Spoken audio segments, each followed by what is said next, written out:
Katie Stevens. I'm Taylor Arnett. I'm Rory Varon. Should I set the stage for other context? Yes. Okay. Basically, you guys are a congressional committee on energy consumption, and we are an independent group of experts that is analyzing fracking and proposing solutions for alternative energies.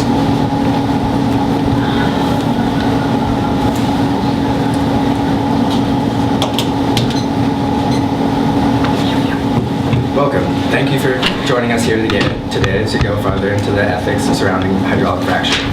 First off, I'd like to start out with a basic outline of what we will be doing. I will be running through some basic intrinsic features that have implications for ethical principles of fracking. And then next, Katie will be talking about real-life negative effects of fracking. Then Taylor will be talking about the political corruption surrounding fracking. And finally, I will be talking about possible solutions.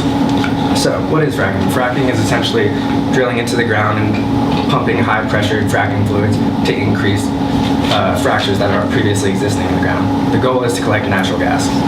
So, I want to address one issue or basically a myth that the fracking industry likes to perpetuate, which is basically that lower levels of shale are incapable of interacting with higher levels, which is essentially saying that water contamination is impossible. This is simply not true. Any shale formation is given sufficient pressure is prone to some type of fracturing.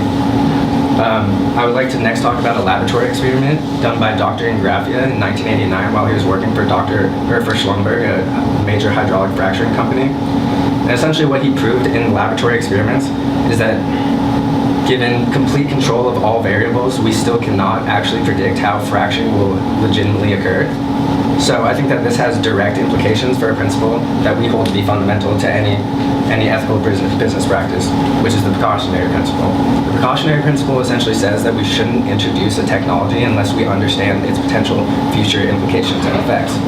And as I've said, we can't understand how fracturing actually occurs mathematically with computer simulations. So next I would like to introduce another ethical principle which we hold fundamental to business practices, which is the risk assessment principle, which essentially says that we shouldn't introduce a piece of technology unless it's worth the risk. So now Katie will be explaining why this is not worth the risk. Okay. It is essential to note that 1 in 20 wells fails immediately, while 50% of wells are projected to fail within 30 years. We take that this fact is indicative of the inherent instability of the fracking method and why, in reference to the risk assessment principle, it's simply not worth the risk. Further, fracking has been shown to have serious environmental consequences. The EPA cites that natural gas systems are the single largest source of anthropogenic methane emissions in the United States as of now. They also found that in drilling areas, 2.3 to 4.6 grams of methane are released per second per square kilometer. Methane emissions at this rate are incredibly environmentally destructive due to the fact that methane traps 20 times more atmospheric heat than carbon dioxide.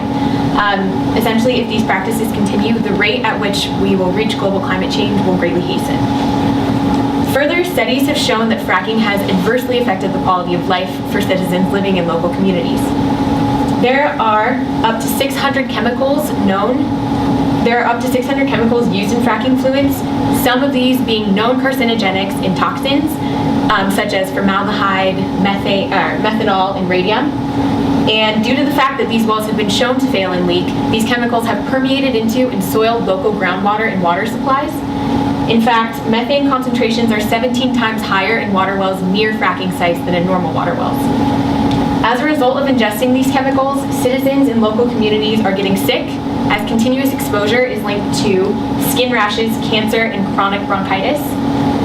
As a result, people are essentially indirectly forced to uproot and leave their communities against their will, and we find this to be unethical because fracking is compromising both their way and quality of life. It's essentially violating their constitutional rights to pursue life, liberty, and happiness. So I'll now pass it over to Taylor, who will talk about some of the legal and ethical surroundings with this issue. As we discussed in our meeting with you last time, we don't know exactly what chemicals used in the fracking process simply because the fracking industry has not disclosed that. This has been allowed because of exemptions to 2 key pieces of legislation, namely the Safe Drinking Water Act and the Community Right to Know Act. The Safe Drinking Water Act made it illegal to inject any toxic chemicals into the groundwater. This was eviscerated by the Federal Energy Commission, headed by Vice President Cheney in 2005. Now, I realize that we need to protect corporations' right to keep their proprietary information secret because it's an essential part of being a corporation, getting patents, that kind of thing.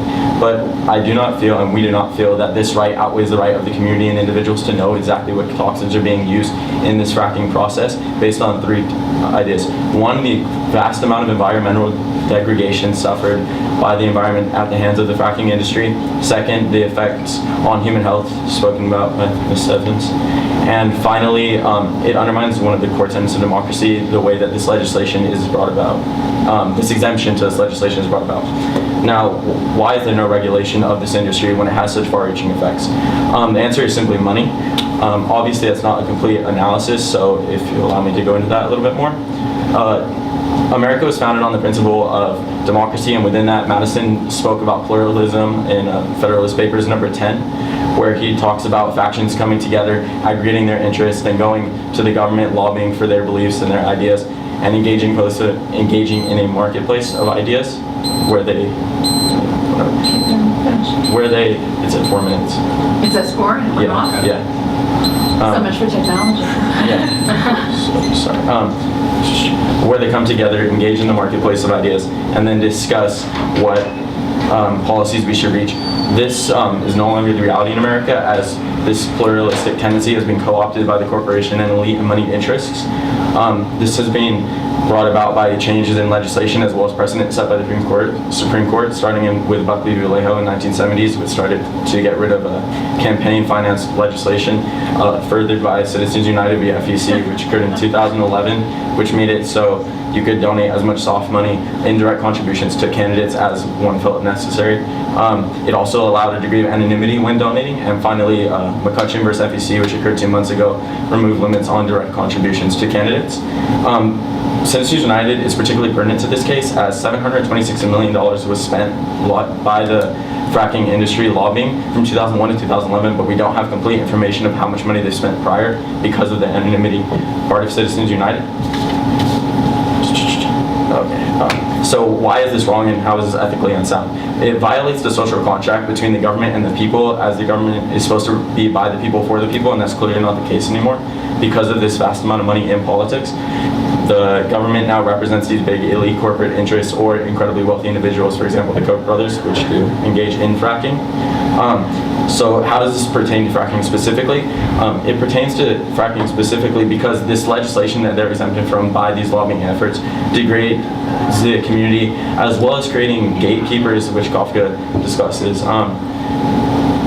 in the community, for that community, as they do not have the means to effectively lobby the government. Sure, they can go to the government and try to lobby and engage in grassroots, but they clearly don't have the amount of resources necessary to enact change, demonstrated by the policies that the government has enacted in the exemptions to this legislation that we mentioned today and in our prior presentation. A possible solution to this is a bipartisan Finance Reform Act, which thus has precedent and was brought under a Republican Congress. In fact, John McCain was one of the sponsors of that bill. I'd like to hand it over to Rory to discuss the possible energy solutions that we could follow the field for. I'd like to bring up a study by Mark Jacobson, who is a PhD researcher in the Department of Civil and Environmental Engineering. He released a study in 2010 from Stanford, which essentially said that he could scientifically prove that by 2033 that we could provide all energy source to America with wind, water, and solar power. Now, I'd like to emphasize that this is a permanent source of energy, and that it has permanent jobs, and we think that that is ultimately better for everyone. And ultimately, we want Congress to increase the amount of money into research and into similar stuff like this. And our ultimate recommendation is that we stop fracking until computer simulation is possible, until we can really understand the effects of it.